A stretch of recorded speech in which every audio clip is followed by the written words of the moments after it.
Hank woke up to find his phone indicating 10 missed calls and a similar number of voicemail messages. He did not recognize the area code. After several run-ins with Chinese robo-marketing spam calls, he had set his phone to kick unknown numbers to voicemail.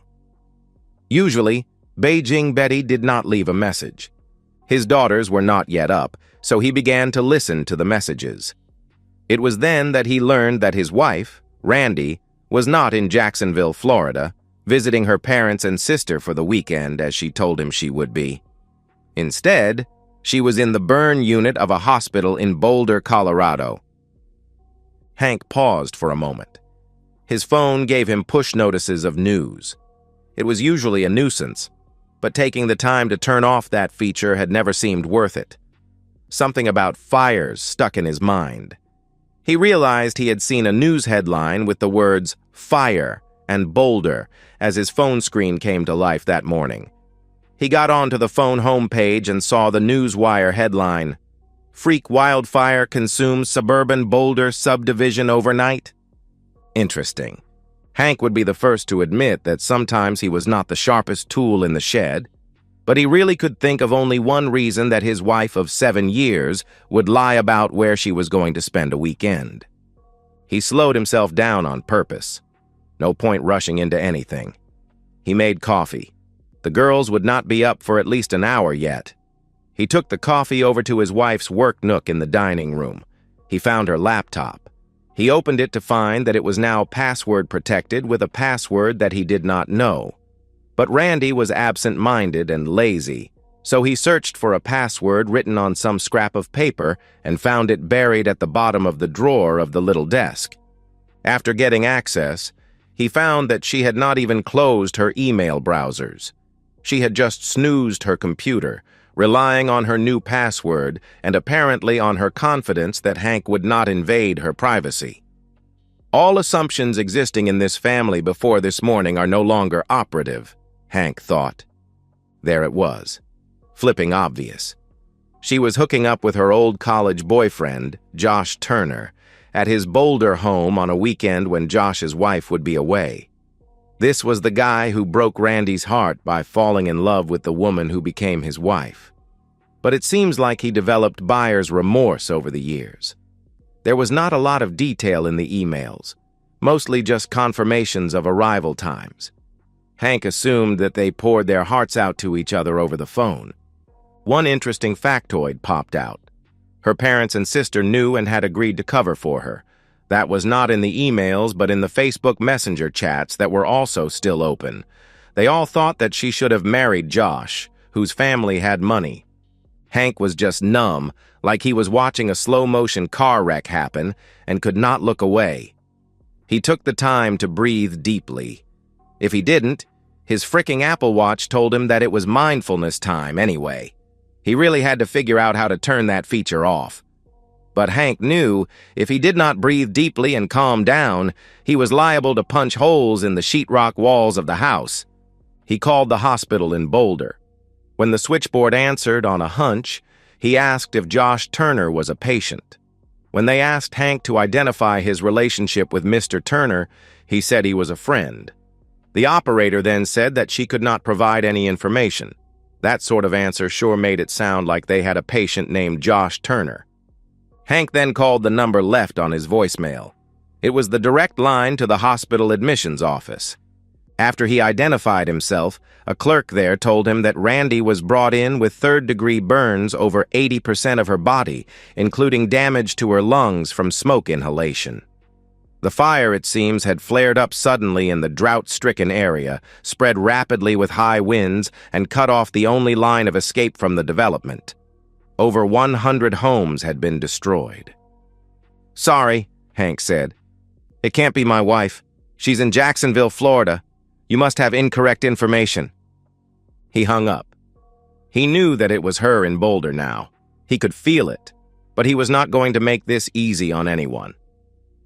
He looked at his wife's computer again and found Josh's Facebook page. Randy had actually made him one of her friends. It was then easy to see who Josh's friends and family were, and he discovered Josh's wife. She had made a public post from her own family's home in San Diego, asking for prayers because she had just learned that her husband was hospitalized with severe burns in Boulder. Time to get those prayers answered by a god of vengeance, Hank thought, as he contacted Josh's wife on Facebook Messenger to identify himself and share what he had figured out, leaving his phone number. A short while later, as he finished his coffee, he saw another notice light on the phone icon indicating a missed call. He did not recognize the number, but there was a voicemail. It was from Josh's wife, Tina. Hank called her back. "Miss Turner, your first name is really Tina?" he had to ask. "Yes," she said with a sigh. "I knew what would happen with the name going into the marriage.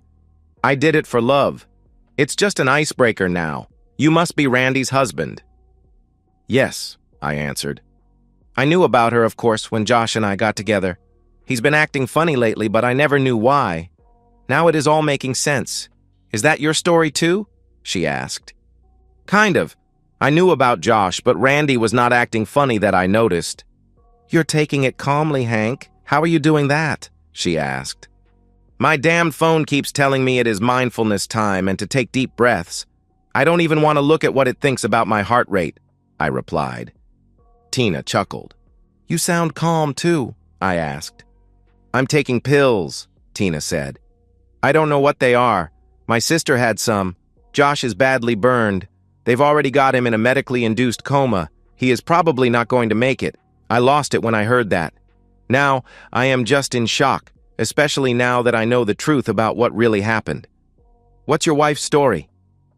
"Badly burned. I don't know more. I told them it could not possibly be her because my wife is in Florida," I answered. Tina chuckled again. "Oh, the hospital is calling again. Let me get this and let's keep in touch," she answered. She hung up, and Hank saved her number in contacts so that the spam blocker would not kick it to voicemail. A new call came in. This one was from Randy's father, Bob. Bob must have seen the news and gotten worried. "Yes?" Hank answered. "Hank?" Bob asked. "Yes?" Hank replied. There was a pause. Bob had never liked Hank, and Hank had disliked Bob right back when it was clear where he stood with the man. But they had always maintained a veneer of polite interaction. Bob noticed that was missing. "Hank, have you heard from Randy?" Bob asked. Hank paused. That question must have cost Bob blood, morally speaking. "Why would I hear from her without you knowing?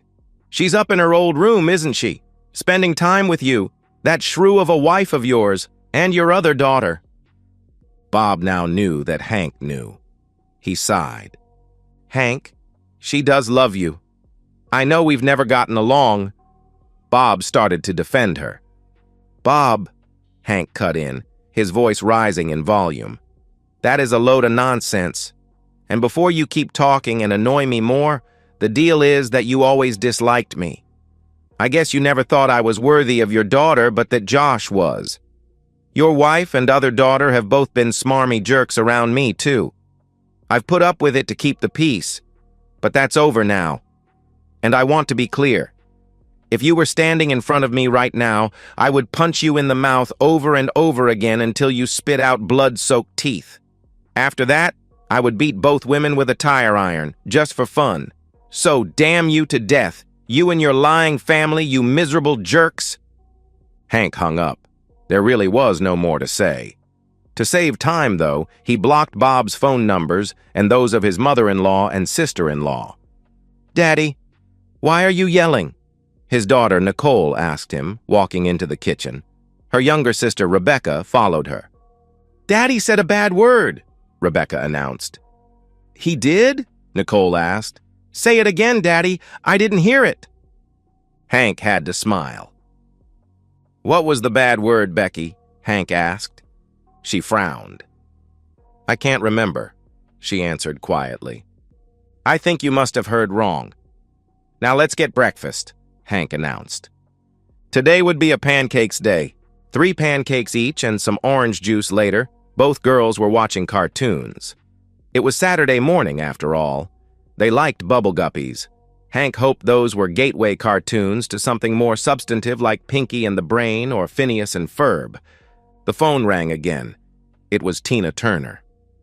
"The pills aren't working," Tina announced. "What?" Hank asked, surprised. "The pills that I told you that I was taking to calm me down? The ones that my sister gave me? Well, they aren't working," she answered. "Why do you say that, Miss Tina Turner?" Hank asked. "The hospital put me through to where they have Josh in intensive care. The nurse put me on speaker. She thought that it might help for Josh to hear my voice, even though they have him in a coma." "What happened?" Hank asked. "I lost my temper. I yelled that his girlfriend is also badly burned and is probably going to die, and that it's his fault, and that after you and I both get our life insurance payments, we're going on a round-the-world cruise and spend the whole time with each other into a stupor for payback. He almost went into cardiac arrest after he heard me." "Even though he's in a coma?" Hank asked, surprised. "Yeah. Hard to say if my yelling caused it or if that was just a coincidence. He pulled through, though."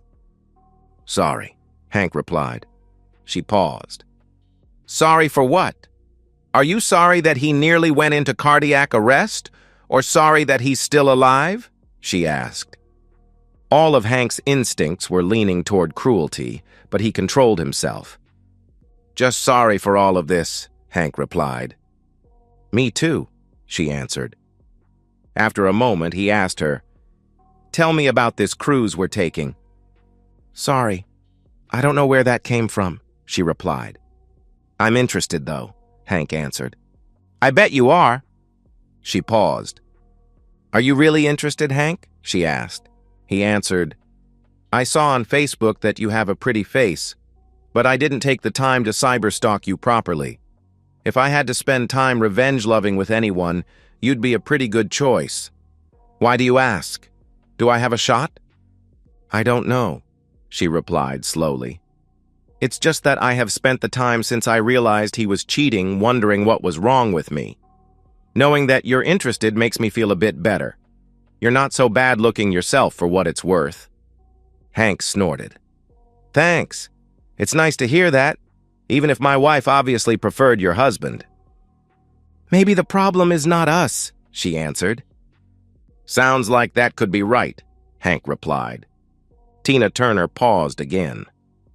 "Have you wondered at all why they did it?" Tina asked. "I suppose it's because they thought that they could have intimacy with people they weren't married to and get away with it." "That makes it sound so simple," Tina questioned. "What more is there?" Hank asked. With an air of finality, Tina said, "Look, we've both got a lot to digest, but let's keep in touch. We're the only two people who understand what the other one feels like right now." "Okay, fine. I've got to go buy some Bermuda shorts on Amazon for the cruise, and a Speedo bathing suit because, if you've got it, flaunt it," Hank answered. She giggled. "At least you're making me feel better. Maybe the pills are working." "Get a cabin with a balcony." She giggled again. "Bye." They hung up. Hank saw he had another voicemail. It was the hospital again. He called back and got connected to a nurse in Randy's room. This one also put the call on speaker. This must be a different nurse than the one taking care of Josh, but they all seemed to be working from the same set of instructions. He wondered if that was normal in the industry. "Mr. Henry Becker?" she asked. "Yes." "I'm Nurse Young. We're on speaker right now. I'm in the hospital's intensive care burn unit. Your wife is here. She's badly burned and she's in a medically induced coma. She's right next to me. We were hoping that the sound of your voice might help, even if she's not conscious." Hank could not help but think that the hospital was going to have to update its family outreach standard operating procedures after today. But he had to ask. "Why do you think that?" Hank asked. "I wasn't there when they brought her in. One of my girlfriends was. She said your wife had a death grip on her arm and would not let go until she understood her message, which was, 'Call husband. So sorry.' She fought with the team with every last ounce of strength that she had and would not let them do anything until they assured her they would pass the message." Okay. Way too little and way too late, Hank thought. "What should I say?" Hank asked. Tell her whatever's in your heart, the nurse said naively. Okay, Hank thought. Game on. Listen, you miserable, cheating wife, he yelled over the phone at his wife. I hope you die in pain and spend eternity in hell with Josh, who is also going to die. Just so you know, I'm going to spend all the life insurance money I get when you're gone to take Josh's wife, and I will never forgive you. The line went dead. The nurse must not have been paying attention when he started, but seemed to have recovered. Hank realized that, at this rate, he was not going to meet his mindfulness goals. One day he would probably feel some guilt about saying all that, but today was not that day. Daddy, what does seduce mean? Becky asked as she held her teddy bear. Little pictures. Oh, it means to lead someone astray, Hank answered. She considered that with a serious face. When's Mommy coming home? Becky questioned. This was what made him really angry. Having to tell his daughters what was happening. He'd have to think about that carefully, but he was not in the mood. As soon as she can, Bex, he told her. Becky went back to the living room. Hank watched her plunk down in front of the television. There was no way in hell that he was taking the girls to Colorado to go to a hospital to see their mother wrapped up in bandages like a mummy.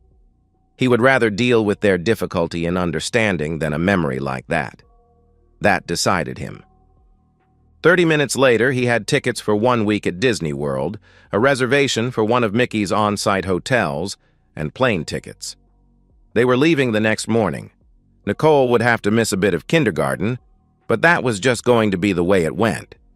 As soon as he got the tickets, the hospital called back. Turned out that Randy had a heart attack and died. All efforts to save her were futile. Hank asked the time. It was just about the time he yelled at her. Maybe he would suggest to Tina that she try yelling more at Josh and see if she had better luck pushing him over the edge. Maybe she just had to be more passionate about it. Nah. Let her figure it out. Hank finally had to send Randy's health insurance information to the hospital to get them to provide him with the documents on the death. He called a local mortician and arranged to have her cremated. With her burns, Hank thought he should be able to get a discount, but they told him that they were still going to charge him the full price. He asked them to FedEx him the ashes after they got back from Disney. Once there, the girls were sad that Mom was not with them, but plied with sufficient sugar, and princess makeovers at the Bibbidi Bobbidi Boutique, they soldiered through. Josh hung on until Thursday. Tina had not yelled at him again, so maybe that helped him linger. Tina was now back in Colorado, staying with friends because her house was gone. She was being every bit the noble widow for the sake of her kids, she told Hank. She had not told them about Randy. Tina's kids were older than Hank's, though, and they knew that their father was injured in the fire, so it all would have been harder to ignore. Hank's kids had no clue. He would keep it that way for a while. Not saying anything nasty to them about their mother was going to be a challenge. Shortly after they got back from Florida, a FedEx guy came to the door with 2 items requiring signature. The first was a letter from his in-laws. The second was a box with Randy's ashes. The letter asked for Randy's remains for them to organize a memorial service and burial back in Randy's hometown in Florida if Hank did not want to organize something where he lived. They must have been calling around, he realized. Missing from the letter was any kind of apology for covering for Randy. That fact made the next decision easy. He got one of the neighborhood teens to babysit and left the girls giving the babysitter a full rundown on the Disney trip, complete with showing all their swag and the pictures on the iPad. Hank then drove to a nearby national park. With the box of Randy's ashes packed in a bag slung over his shoulder, Hank hiked to one of the rustic sections of the park. It had deep, cinder-block latrines instead of bathrooms. He filmed himself dumping the ashes in the latrine. As demanded by fate, he coincidentally had to urinate, too.